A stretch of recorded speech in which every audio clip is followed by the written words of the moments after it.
depende de cómo te mueras, es como te va a ir en la siguiente vida. Dicen por ahí, como te va en la feria, de eso hablas, ¿no? O así es como hablas. Resulta que hace, te decía, casi 2 años, llega conmigo una chica, porque me dice, ¿sabes qué, Luz? Es que yo quiero platicar con mi primo, él acaba de fallecer hace unos meses, yo lo extraño muchísimo, para mí él era como un hermano, o sea, necesito escucharlo, necesito saber qué pasa con él, porque fue una situación momentánea, fue un tema de salud muy fuerte y pues no sé, yo me siento hasta cierto punto culpable por no haber estado con él.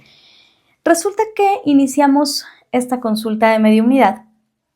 Pregunto a su familiar si él quería platicar, porque hay algunos familiares que dicen no, y no porque estén enojados, sino porque no tienen algo que compartir en ese momento. Y cuando hacemos una consulta de mediunidad, ya sea con personas o animalitos, se presentan si tienen algún mensaje que compartirte. De lo contrario, pues no. Y hay libre albedrío, ¿verdad? Tenemos que respetarlo. Entonces, resulta que preguntamos y bueno, me dice que sí. Comenzamos la consulta, empiezo a identificarlo. Siempre inicio pues por compartirles a mis consultantes, oye, estoy viendo esto, estas características o escuchando esto, me está diciendo esto otro, para que la persona pueda identificar primero que sí es su familiar. Ya una vez que esto sucede, entonces nos arrancamos con la consulta y entonces ella le preguntaba a su primo, oye, es que yo quiero saber pues cómo estás y en dónde estás, ¿no? O sea, fue tan abrupto lo que sucedió contigo porque nadie sabíamos que estabas enfermo, porque no nos habías contado y entonces de repente en cuestión de menos de una semana viene el aviso de que estás muy grave, que vas al hospital y de repente pues nos avisan que moriste. Entonces, este chico empieza a platicarnos y nos dice, bueno, primero que es importante que entendamos cómo funciona el proceso de trascender, de desencarnar. Es decir, cuando el cuerpo físico muere, se queda aquí, ya no funciona, pero el alma sale del cuerpo, desencarna para regresar al hogar, a lo que conocemos como el mundo espiritual. Y entonces, él nos decía, lo primero que hay que entender es que no existe ni el infierno, ni el purgatorio, ni el cielo propiamente con esos nombres. Lo que llamamos el cielo es el hogar o el mundo espiritual, pero bueno, si queremos darle el nombre de cielo está bien, no pasa nada. Lo que él nos decía es, no existen estos espacios llamados el infierno, el purgatorio, etc. En realidad, el qué ocurre cuando un alma muere y desencarna tiene que ver con varios factores. Número 1, con su historia, la historia de vida que tuvo en esa encarnación.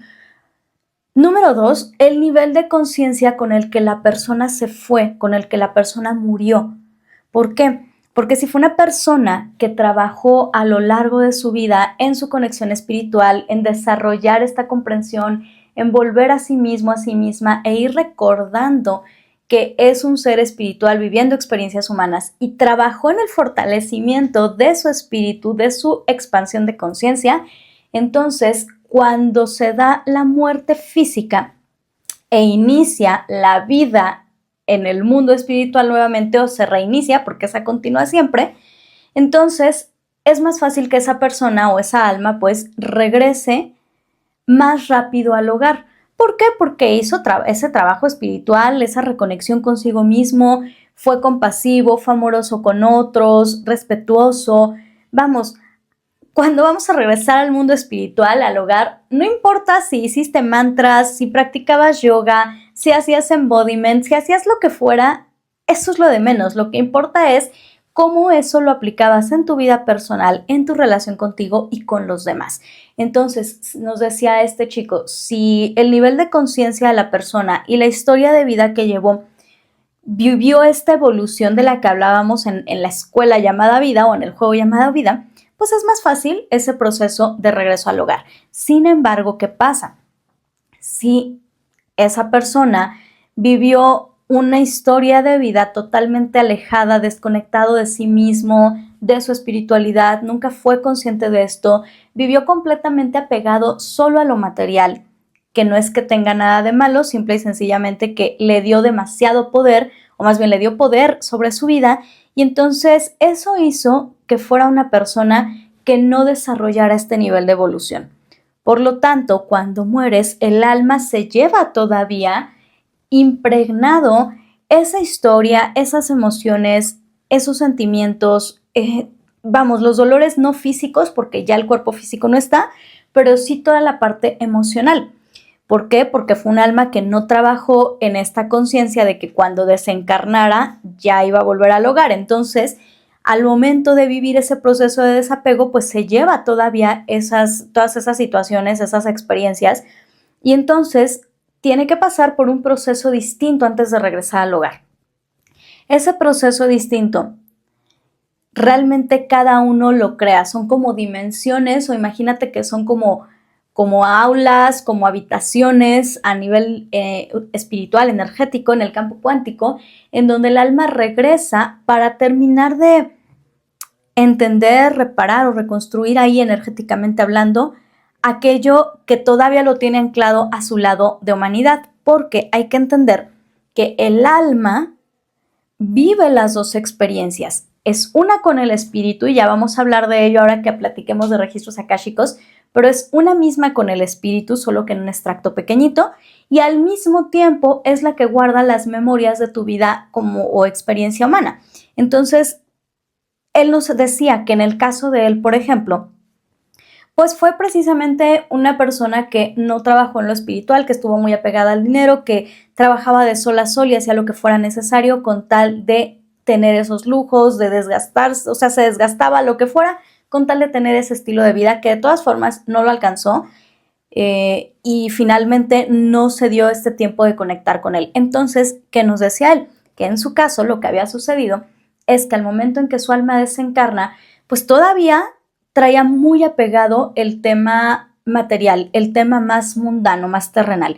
Eso hizo que no pudiera de inmediato regresar al hogar, sino que tuviera que pasar a una de estas salas que te decía, como una habitación, que él me mostraba, tal cual, energéticamente me mostraba el espacio, ¿no? Era como, pues sí, como una habitación con barrotes, que siempre me encanta decirles, no es que sea una cárcel ni nada por el estilo, pero la que él me mostraba es así. Hay que entender que la experiencia de cada alma es distinta y vivimos diferentes situaciones o lugares. Entonces, al final son dimensiones en el campo cuántico, en la parte energética. Entonces, él me mostraba este espacio y me decía, Luz, en mi caso, yo estoy tranquilo, estoy feliz como a nivel espiritual porque sé que ya voy de regreso al hogar. Sin embargo, yo todavía estoy ahorita aquí pasando un periodo en el que requiero restaurar mi energía porque estuvo completamente drenada al mantenerme apegado a todo lo terrenal, ¿sí? No nada más en un vínculo consciente, sino apegado. Yo no quería dejar lo terrenal. Dice, entonces, yo tengo que pasar un tiempo todavía aquí antes de regresarme al hogar. Pero quiero que entiendas, que le expliques a mi prima y que obviamente yo siempre les pido la autorización, por supuesto, a los espíritus con los que platico, que me permitan compartir todas estas historias para ir abriendo conciencia. Y él me decía, explicarles justamente esto, ¿no? Dice, aquí no hay nada de que alguien que te esté fastidiando, te esté molestando la vida, que te esté martirizando. Lo que tú vives aquí, antes de regresar al hogar, si tuviste que pasar por estas aulas, por estos espacios, no es más que el resultado del estado de conciencia con el que tú te fuiste. Tú creas lo que estás viviendo ahí, y hasta que como alma te des el permiso de liberar todo eso y ya volver 100% a tu experiencia espiritual, es entonces cuando puedes regresar por completo al hogar. Esto fue hermoso por varias razones. Número uno, rompimos estos tabúes de la muerte, entendemos que la vida después de la muerte sí existe. Pero por otro lado, entendimos que estos procesos de desencarnar, de volver al hogar, se van a vivir dependiendo del nivel de conciencia que cada uno de nosotros haya tenido. Y esto a mi consultante le dio una paz, le dio una tranquilidad inmensa, porque entendió que no era que su primo estuviera sufriendo en el purgatorio, no, simple y sencillamente que, como él nos lo explicó, era un periodo donde él estaba en pausa, sanando, reparando energéticamente para regresar al hogar. Y lo más hermoso fue que hace apenas yo creo 2 meses más o menos, vino otro familiar de él que pues él no había tenido esta oportunidad de conectar, de platicar, y fue bien lindo porque cuando comenzamos la consulta, bueno, él nos explicó y me pidió que le dijera también a su otro familiar, a su prima, la que había venido primero, pues que se le platicara que ya estaba ahora sí en el hogar, que ya había pasado ese tiempo, por así decirlo, en el universo, que es distinto al que vivimos aquí, y que en ese periodo él ya había tenido la oportunidad de restaurarse energéticamente, de estar listo, que ya había regresado al hogar, que ahora sí ya se había encontrado ahí con sus seres queridos que ya habían fallecido antes que él, sus papás principalmente.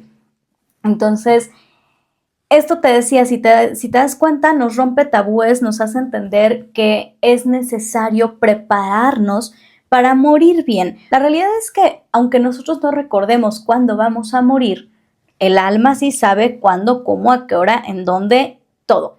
Entonces, es importante que si desde que nacemos lo que tenemos seguro en esta vida es que un día nos vamos a morir, empecemos a prepararnos para que cuando eso suceda todo esté en orden y nuestra familia no tenga que cargar ni con sufrimientos ni con temas materiales, pero que también nosotros nos podamos ir de una forma mucho más libres.